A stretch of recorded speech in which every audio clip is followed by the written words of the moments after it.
கும்பத்திலே சுற்றப்படுகின்ற நூல் 3 இலை கொண்டதாக இருக்க வேண்டும். இதுக்கு முப்பரி நூல்னு சொல்லுவாங்க. அதில் பிரித்து பார்த்தீங்கன்னா 3 நிலைகள் இருக்கும் அந்த நூலில். இது எதை குறிக்கிறதுனாக்கா இடா நாடி, பிங்களா நாடி, சுசும்னா நாடின்ற 3 நாடிகளை குறிப்பது இந்த 3 இலை கொண்ட முப்பரி நூல். இப்படி இடதுபுறமாக சுற்றிக்கிட்டு போகிறது ஒரு வகை. இந்த மாதிரி சுற்றுறது சுபகாரியங்களுக்கு இப்படி சுற்றக்கூடாது. அதாவது கல்யாணம், கிரகப்பிரவேசம், அது போன்ற சுபமங்கலமான காரியங்கள் எது செய்யணுமோ அப்போ இடதுபுறமாக தான் சுற்றணும். இது இடதுபுறம் இல்லை, இது இடதுபுறமாக போகுது. இப்படி சுற்றக்கூடாது. ஏன்னா இது இப்படி சுற்றிட்டு வருது, அந்த நூல் இப்படி சுத்தம் அப்படின்னா அது ஆன்டிக்ளோ வைஸாக சுற்றுது இந்த நூல் அப்படின்னு அர்த்தம். இது அசுப காரியங்களுக்கு தான் அப்படி சுற்றணும். சுபகாரியங்களுக்கு இந்த நூலை இந்த வாட்டத்தில் சுற்றணும். சுப காரியங்கள் நம்ம செய்ய போகிறோம் அப்படின்னாக்கா இப்படி பிடிச்சி இந்த மாதிரி இந்த வளமாக சுற்றணும். இப்படி இப்போ நூலை இப்படியே அடிச்சுட்டு போகணும். இடதுபுறமாக போனாக்கா சுபகாரியங்கள், வலதுபுறமாக இப்படி சுற்றிட்டு வந்தோம்னாக்கா நம்ம இது கிளாக் வைஸ் ஆகும்போது அது சுபகாரியங்களுக்கு இப்படி நூலை சுற்றணும்.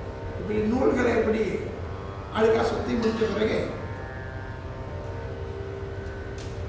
இந்த நூலை இந்த கடத்தை இப்போ கும்பம் வைக்கிறதுக்கு நாம் தயார் பண்ணோம். அதில் இந்த வாழை இலையை இப்படி தள்ளுப்படும்.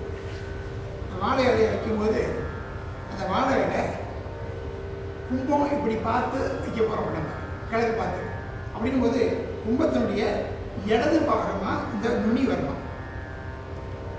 வாழை இலையுடைய நுனி எப்போதும் கும்பம் வைக்கும் பொழுது இடது பக்கம் வரணும். அதாவது இடது பக்கம் வலது பக்கம்ன்றது முக்கியம் இல்லை. இந்த நுனி எப்போதுமே வடக்கு அல்லது கிழக்கு பார்த்து தான் இருக்கணும். இப்போ நம்ம கிழக்கு பார்த்து கும்பம் வச்சாக்கா நுனி வடக்கு பார்த்து இருக்கும். வாழையில வைத்த பொழுது அதன் பிறகு அதில் தானியலட்சுமியான அரிசியை நிரப்பணும்.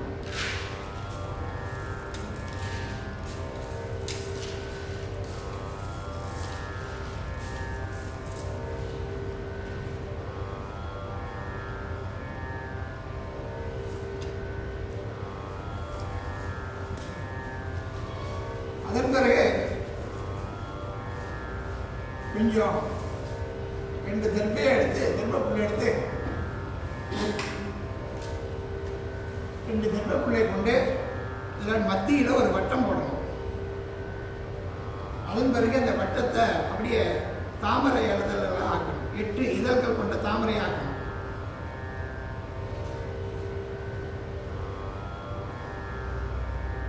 இப்படி தாமரை இதழ்கள் மாதிரி இருக்கும். அஷ்டதள பத்மம், அட்டதளம் 8 தளங்கள் கொண்ட பத்மம் தாமரை பூ இருக்கணும்.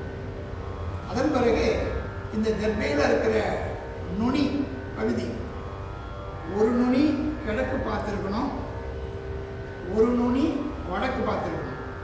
இப்படி வைக்கணும். ஆலய விசேஷ பூஜைகள் எல்லாம் 6 தர்பைகள் வைப்பாங்க. இப்போ இந்த கடத்தை ஜலம் விடணும்,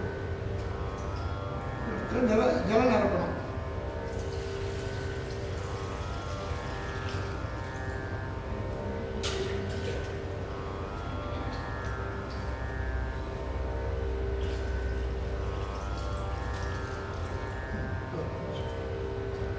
ஜலம் நிரப்பிய பிறகு அதில் திரவியங்களை போடணும், இதில் சேர்க்கணும். அதில் திரவிய பொடி என்கின்ற அபிஷேக பொடி, சிறிது மஞ்சள் பொடி, அதன் பிறகு ஏலக்காய், அதன் பிறகு சிறிது கிராம்பு, பச்சை கற்பூரம். இப்போ பச்சை கற்பூரம் சேர்க்கணும். பச்சை கற்பூரம் கொஞ்சம் வசதி இருந்தால் ஜாதிக்காய் போடலாம். இதை போட்ட பிறகு கொஞ்சம் புஷ்பம் விடணும். ஒன்றுங்க வாசமுள்ள புஷ்பங்களோ அல்லது வில்வ இலை, துளசி இது போன்ற திரவியங்களை அப்படி சேர்க்கணும். கொஞ்சம் புஷ்பம் சேர்க்கணும். இந்த திரவியங்களை சேர்த்த பிறகு அதில் பன்னீர் சேர்க்கணும். பன்னீர் அதோடு சேர்த்து ஒரு கால் வீட்டில் கங்கா ஜலம் இருக்கும்னா கொஞ்சம் சிறிதளவு கங்கா ஜலத்தை சேர்த்துக்கலாம். அடுத்து கங்கா ஜலமோ அல்லது புனித நதிகளில் இருந்த தீர்த்தம் எதுவும் இருந்தால் அவ்வளோ சேர்த்து கலந்துக்கலாம். சேர்த்த பிறகு இப்பொழுது அந்த கடத்து மேலே மா இலையை வைக்கணும். மா இலையை எப்போதுமே இது போல கொத்துக்களாக தான் வைக்கணும். தனித்தனி இலையாக உடைத்து வைக்கக்கூடாது. இது கொத்தாக வைக்கணும். மா இலையை எப்போ வைக்கணும். இது போல இந்த மா இலையை அப்படி கிணத்துக்குள்ளார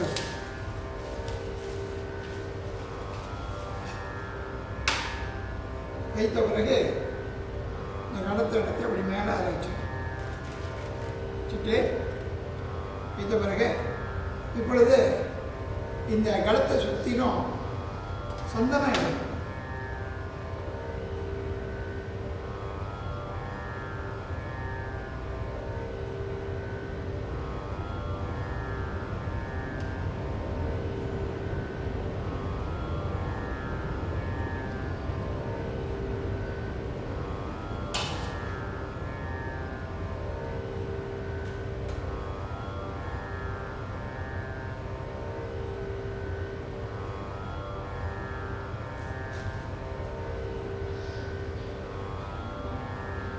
வைத்த பிறகு அதில் 4 தேங்காயை வைக்கணும்.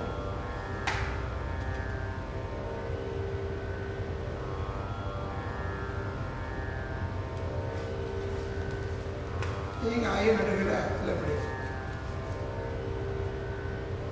வைத்த பிறகு இப்போ வஸ்திரத்தை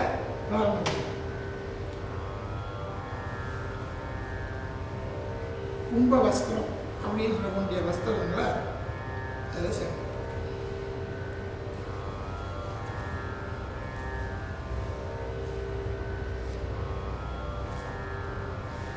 கும்ப வஸ்திரம் வைத்த பிறகு தேங்காயில் சந்தன குங்குமம் விடணும்.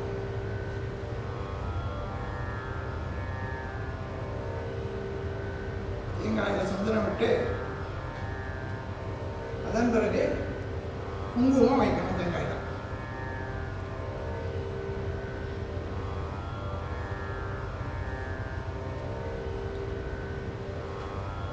தேங்காயில் குங்குமம் வைத்த பிறகு கும்பத்தில் தேங்காய் வைத்த பிறகு கூர்ச்சம் விடணும்.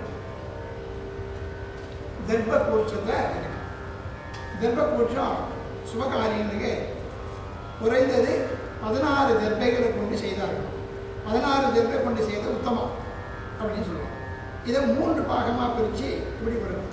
அதாவது ஒரு பகுதி பின்பக்கமும் இந்த 2 பகுதி 2 வட்டத்துலையும் வருவார்.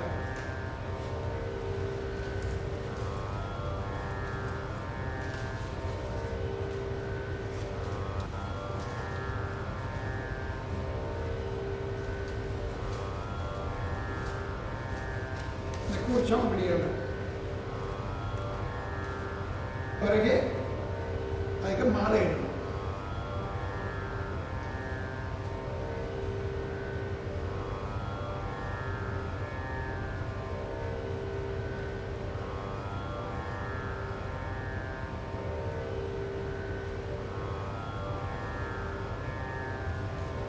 புஷ்பம் சாத்தி மாலை சாத்தணும்.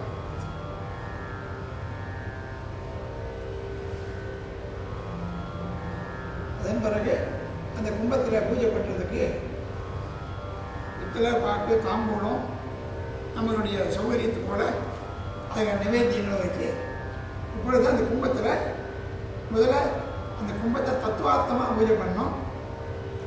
அதன் பிறகு இறைவனுடைய திருமேனி இறைவனை எந்த ரூபத்தில் வழிபாடு செய்ய போகிறோமோ அந்த ரூபத்தில் மனசில் தியானிக்கணும்.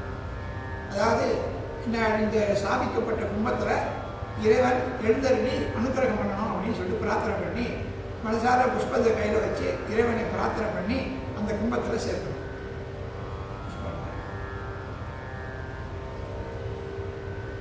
இப்பொழுது சிவபெருமானை அந்த கும்பத்தில் பூஜை பண்ணுறாங்க.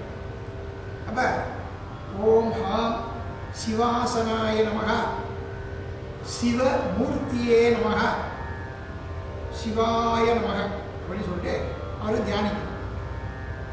ஓம் நம நமஸ்தே அஸ்து பகவன் விஸ்வேஸ்வராய மகாதேவாய த்ரியம்பகாய திரிபுராந்தகாய திரிகாலாக்னிகாலாய காலாக்னிருத்ராய நீலகண்டாய மிருத்யுஞ்சயாய சர்வேஸ்வராய சதாசிவாய ஸ்ரீமன் மகாதேவாய நமஹ என்று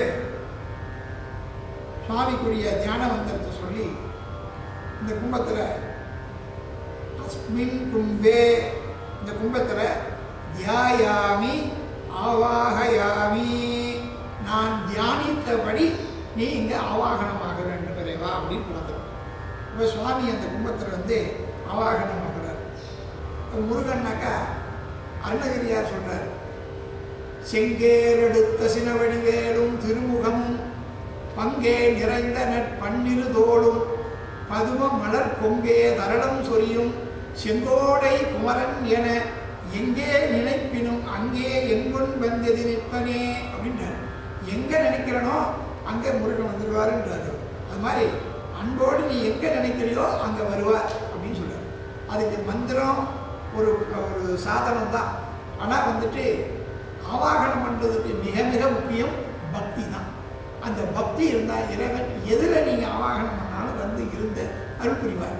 இது மாதிரி கும்பத்தை இந்த மாதிரி வச்சு அவருக்கு வேண்டிய ஆவாகனாதி மந்திரங்கள் சொல்லி தூப தெய்வ நைவேத்தியங்கள் செய்த பிறகு அவருக்கு நீங்கள் 16 மந்திர சோடசமோ 108 மந்திர அஷ்டோத்திரமோ 300 மந்திரங்கள் கொண்ட திரிசதியோ அல்லது 1000 மந்திரங்கள் கொண்ட சகஸ்ரநாமமோ அர்ச்சனை செய்யணும். அந்த கும்பத்தில் அம்பாளாக இருந்தாக்கா சக்தி வடிவமாக இருந்தால் குங்குமத்தாலையும், சிவவடிவமாக இருந்தாக்கா வில்வத்தாலையும், மற்ற எந்த மூர்த்திகளாக இருந்தாலும் புஷ்பத்தாலையும் துளசியாலும் பூஜை பண்ணணும். அப்படி பூஜை பண்ணி ஜபம் பண்ணி பூஜை பண்ண பிறகு அந்த கும்பத்தில் என்னுடைய அனுக்கிரகம் அங்கே இருக்கும், சாணித்தியம். பிறகு பூஜைகள்லாம் முடிஞ்ச பிறகு தீபாராதனை பண்ணி நிவேத்தியங்கள்லாம் செய்து இறைவன் அங்கே இருக்கிறதா பிரத்யட்சமாக இருக்கிறதா மனதில் பாவனை பண்ணி பூஜை பண்ணி முடிஞ்ச பிறகு புஷ்பம் மஞ்சள் அரிசி அட்சதை எடுத்துக்கொண்டு என்னுடைய பிரார்த்தனைக்கு இறங்கி இவ்வளோ நேரம் இந்த கும்பத்தில் இருந்து அவாகனமாகி அருள் புரிந்த இறைவா யதாஸ்தானம் பிரதிஷ்டாபயாமி அப்படின்னு சொல்றோம். சாமி இப்போ நீ எழுந்தருடி இங்கே வந்த, இப்போ நீ இங்கிருந்து எழுந்தருடி. யதாஸ்தானம், யதாஸ்தானம்னா நீ எங்கே இருக்க எனக்கு தெரியாது. யதானா தெரியல, எங்கன்னு எங்கேயோ இருக்க நீ, ஆனால் எங்கே இருக்க தெரியாது. அதனால் நீ இருக்கும்படியான இடம் எங்கே இருக்கோ உலகத்தில் அங்கே நீ எழுந்திருக்கும்படியாக பிரார்த்திக்கிறேன் அப்படின்னு சொல்லிட்டு தீர்த்தம் எடுத்து யதாஸ்தானம் பிரதிஷ்டாபயாமி அப்படின்னு சொல்லிட்டு தீர்த்தத்தை சுற்றி அப்படி விட்டு இந்த புஷ்பத்தை தெளிச்சுட்டு அந்த கும்பத்தை அப்படி ஒரு கொஞ்சம் அப்படி அசைச்சு விடணும். அசைச்சு விட்டால் சுவாமி எழுந்திருந்தார். அதன் பிறகு இந்த மாயில் இந்த இதெல்லாம் புஷ்பத்தெல்லாம் எடுத்து வச்சு அந்த தீர்த்தத்தை பக்தர்களுக்கு புரோஷனம் பண்ணி அந்த தீர்த்தத்தை அந்த புஷ்ப காரியத்துக்கு வேண்டியவர்களுக்கு புரோஷனம் பண்ணி அந்த தீர்த்தத்தை எல்லாரும் பருக கொடுக்கணும். அதனாடி இந்த கும்ப பூஜையாகப்பட்டது இவ்வாறு செய்ய வேண்டும்.